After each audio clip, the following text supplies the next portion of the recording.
Louange à toi, Seigneur, roi d'éternelle gloire. Louange à toi, Seigneur, roi d'éternelle gloire. Salut au Christ notre roi, obéissant au Père. Comme l'agneau vers l'abattoir, tu te laisses conduire à la croix. Louange à toi, Seigneur, roi d'éternelle gloire. Le Seigneur soit avec vous. Évangile de Jésus-Christ selon saint Jean. En ce temps-là, au cours du repas que Jésus prenait avec ses disciples, il fut bouleversé en son esprit et il rendit ce témoignage. Amen, amen, je vous le dis, l'un de vous me livrera. Les disciples se regardaient les uns les autres avec embarras, ne sachant pas de qui Jésus parlait. Il y avait à table, appuyé contre Jésus, l'un de ses disciples, celui que Jésus aimait. Simon-Pierre, lui, fait signe de demander à Jésus de qui il veut parler. Le disciple se penche donc sur la poitrine de Jésus et lui dit, « Seigneur, qui est-ce? » Jésus lui répond, « C'est celui à qui je donnerai la bouchée que je vais tremper dans le plat. » Il trempe la bouchée et la donne à Judas, fils de Simon l'Iscariote. Et quand Judas eut pris la bouchée, Satan entra en lui. Jésus lui dit alors, « Ce que tu fais, fais-le vite. » Mais aucun des convives ne comprit pourquoi il lui avait dit cela. Comme Judas tenait la bourse commune, certains pensèrent que Jésus voulait lui dire d'acheter ce qu'il fallait pour la fête, ou de donner quelque chose aux pauvres. Jésus prit donc la bouchée et sortit aussitôt. Or, il faisait nuit. Quand il fut sorti, Jésus déclara, « Maintenant le Fils de l'homme est glorifié, et Dieu est glorifié en lui. Si Dieu est glorifié en lui, Dieu aussi le glorifiera, et il le glorifiera bientôt. Petits enfants, c'est pour peu de temps encore que je suis avec vous. Vous me chercherez, et comme je l'ai dit aux Juifs, là où je vais, vous ne pouvez pas aller. Je vous le dis maintenant, à vous aussi. » Simon-Pierre lui dit, « Seigneur, où vas-tu? » Jésus lui répondit, « Là où je vais, tu ne peux pas me suivre maintenant.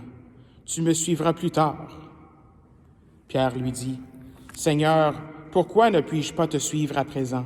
Je donnerai ma vie pour toi. » Jésus réplique, « Tu donneras ta vie pour moi. Amen, amen, je te le dis. Le coq ne chantera pas avant que tu m'aies renié 3 fois. » Acclamons la parole de Dieu.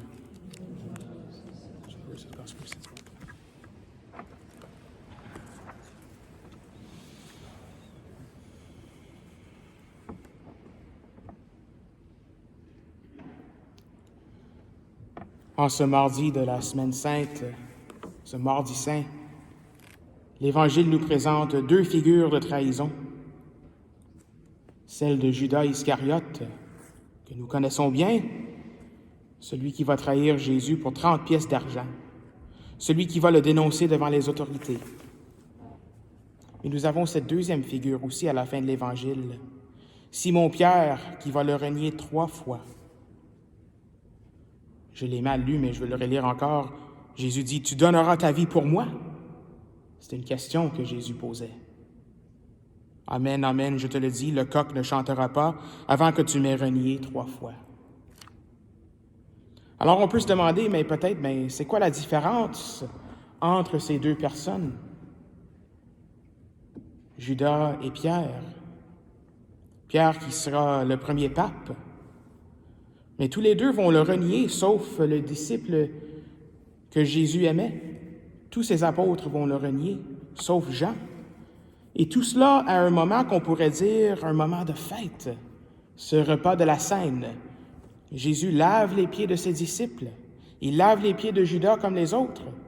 Il partage son Eucharistie avec les 12.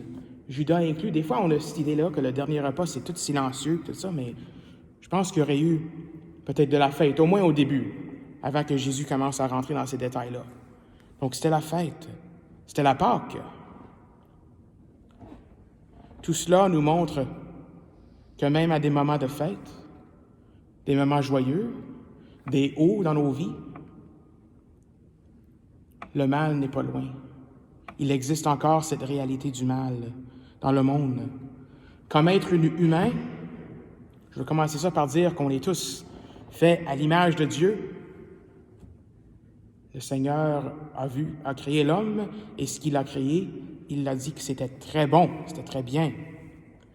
Nous sommes capables de faire de très bonnes choses, nous sommes capables de faire des merveilles. Même juste, regardons les avancements dans la santé, les médicaments, faire une transplantation d'un cœur, par exemple, ça, c'est des merveilles, ça. Que l'être humain est capable de faire ça. Nous sommes capables de faire de grandes choses, mais nous sommes tous et toutes capables de faire du mal. L'être humain est capable de faire des choses horribles. Je n'ai pas besoin de vous donner des exemples. Il suffit de regarder la télévision pour 5 minutes, les nouvelles. Et comme chrétiens, comme disciples du Christ, cet évangile nous dit que nous n'avons pas une immunisation de cette réalité-là. On n'est pas protégé à cause de notre vie de disciple de faire des choses qui sont mal. Il faut tenir nos gardes.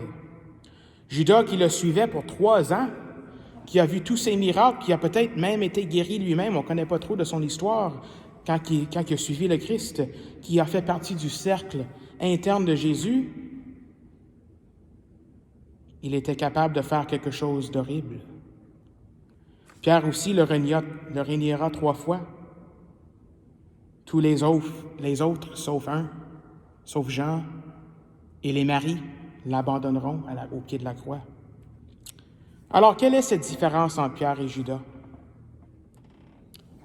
Après la messe, j'ai une invitation pour vous. Moi, je dois aller en bas pour le dîner, là, mais c'est la messe chrismale, il y a un dîner pour les prêtres, mais je vais être là un petit peu en arrière. Et après la messe, je vous invite à aller voir l'icône de la Seine qui se retrouve auprès de l'autel du Sacré-Cœur. Juste là, à la gauche du tabernacle qui est là. Et là, vous allez voir quelque chose d'intéressant. Regardez les disciples. Tous, sauf un, ont leurs yeux fixés sur le Christ. Il y en a un qui regarde dans l'autre direction. Il regarde là. La table est ici, tout le monde regarde le Christ et l'Eucharistie, mais il y en a un qui regarde de ce bord-là. Ça, c'est Judas. C'était le seul qui ne pouvait pas croire à la miséricorde de Dieu. Il aurait pu demander pardon au Seigneur, Jésus, drette là. Dire, Seigneur, je m'excuse, j'ai fait une erreur. Et le Seigneur l'aurait pardonné. Mais il ne l'a pas fait. Il ne croyait pas assez à la miséricorde de Dieu. Il ne pouvait pas croire. Ce qu'il a fait, il pensait que c'était non pardonnable. C'était trop loin. Mais ça, c'est pas notre foi, ça. Tout est pardonnable. Il faut juste retourner au Seigneur.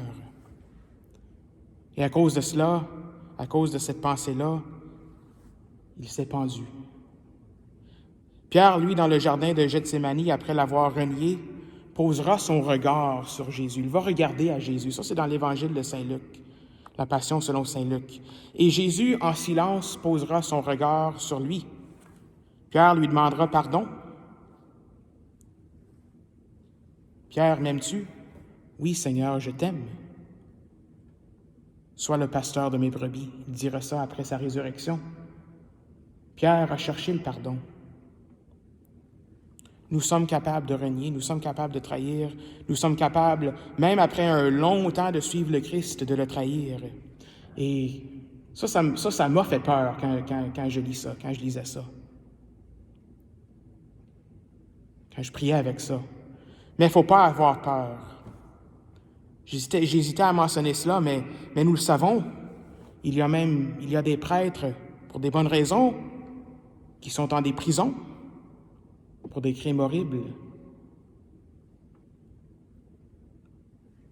Face à tout cela, par exemple, le Seigneur me relevait, là, il me dit, « Ne pas avoir peur, la seule chose que nous pouvons faire, c'est de se retourner vers le Seigneur qui nous sauve. De toujours, jour après jour, de lui dire, « Seigneur, j'ai besoin de toi. Seigneur, j'ai besoin que tu me sauves. J'ai besoin de ton aide. Sauve-moi, Seigneur, sauve-moi de mes péchés. Sauve-moi de mes penchants mauvais. » C'est ce qu'on peut faire. C'est de surrender.